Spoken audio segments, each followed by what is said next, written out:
Assalamualaikum warahmatullahi wabarakatuh. Nama saya Tasya Hanifah Abianto Putri dengan NPM 2021010333 dari Prodi Hukum Keluarga Islam kelas D.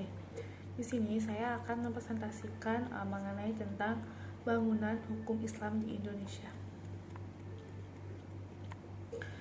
Sebelum ke pembahasan lebih lanjut, kita akan membahas tentang Divine Law dan Man-Made Law sebagai teori hukum. Apa sih maksudnya? Hukum Islam itu dikategorikan sebagai Divine Law karena aturan-aturan yang di dalamnya dibuat langsung oleh Tuhan untuk mengatur kehidupan dunia. Bila kita perhatikan, pengertian di atas betul-betul menempatkan hukum Islam sebagai entitas yang murni bersifat top-down dan melepaskan aspek-aspek historis sosiologisnya. Kemudian sebagaimana yang dapat kita pahami pula dari kutipan di bawah ini, konsep hukum menurut usul fikih pada dasarnya terletak di atas pandangan bahwa hukum itu bersifat keagamaan. Sejak periode paling awal sejarah Islam, hukum telah dipandang sebagai keluar dan merupakan bagian dari syariah. Adapun syariah sebagaimana telah dijelaskan adalah pola tingkah laku manusia yang diatur oleh Allah Subhanahu wa Ta'ala. Konsep hukum seperti itu sejalan dengan pandangan bahwa hukum itu harus bersumber langsung atau tidak langsung dari wahyu Tuhan, yaitu Al-Quran, dan penjelasannya dari Nabi Muhammad yang disebut sunnah.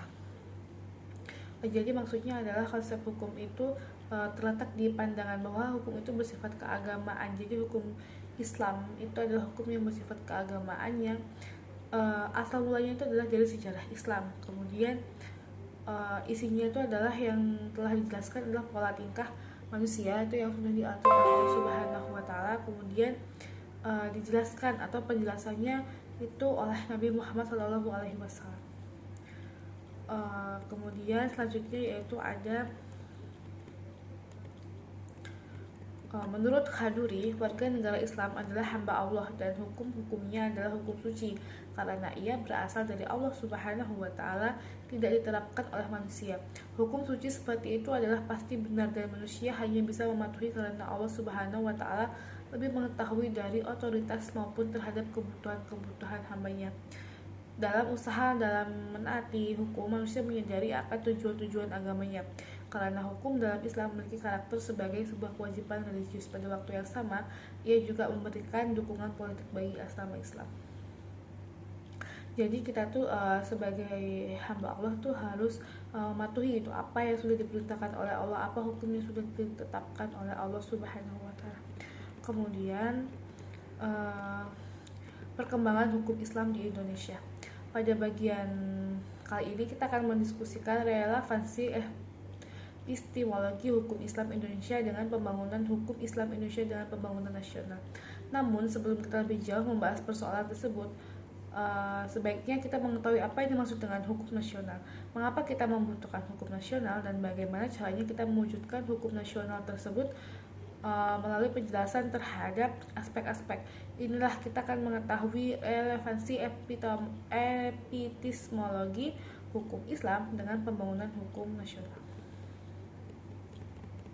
Dalam rangka membangun sistem hukum nasional, pemerintah menerapkan kebijaksanaan untuk memanfaatkan 3 sistem, yaitu exist living law di Indonesia, yaitu sistem hukum adat, kemudian ada Islam dan Barat sebagai bahan bakunya. Jadi ketiga sistem hukum yang sangat berkontribusi ini dalam pembangunan hukum nasional.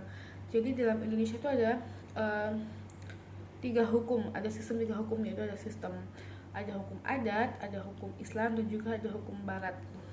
Kemudian tatanan hukum nasional itu harus mengandung apa aja sih gitu. Ini adalah ciri-cirinya. Yang pertama yaitu berwawasan kebangsaan dan berwawasan nusantara, kemudian mampu mengkomodasi kesadaran hukum kelompok etnis, kedaerahan, dan keyakinan agama, kemudian sejauh mungkin berbentuk tertulis dan terunifikasi. Kemudian yang keempat yaitu bersifat rasional yang mencakup rasionalitas efisiensi, rasionalitas kewajaran, rasional kaidah dan nilai. Kemudian yang kelima, responsif terhadap perkembangan apresiasi dan ekspektasi masyarakat.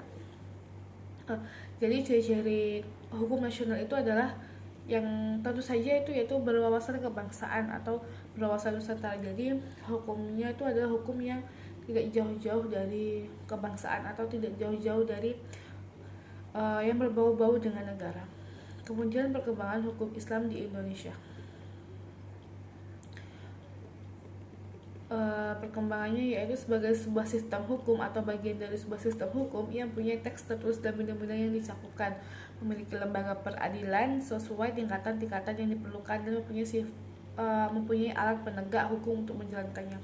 Jadi hukum Islam sendiri itu adalah salah satu sistem ya yang ada di Indonesia. Kemudian dia berbentuk tertulis juga, tertulis bahkan di Al-Quran juga banyak tentang hukum Islam. Kemudian memiliki lembaga peradilan yaitu peradilan agama, dan tingkatnya pun sesuai dengan tingkatan-tingkatannya. Kemudian ada juga alat atau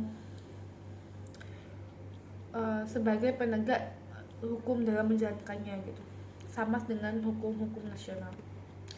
Mungkin hanya itu yang bisa saya sampaikan tentang pembangunan hukum Islam di Indonesia. Kurang lebihnya saya mohon maaf, saya akhiri. Wassalamualaikum warahmatullahi wabarakatuh.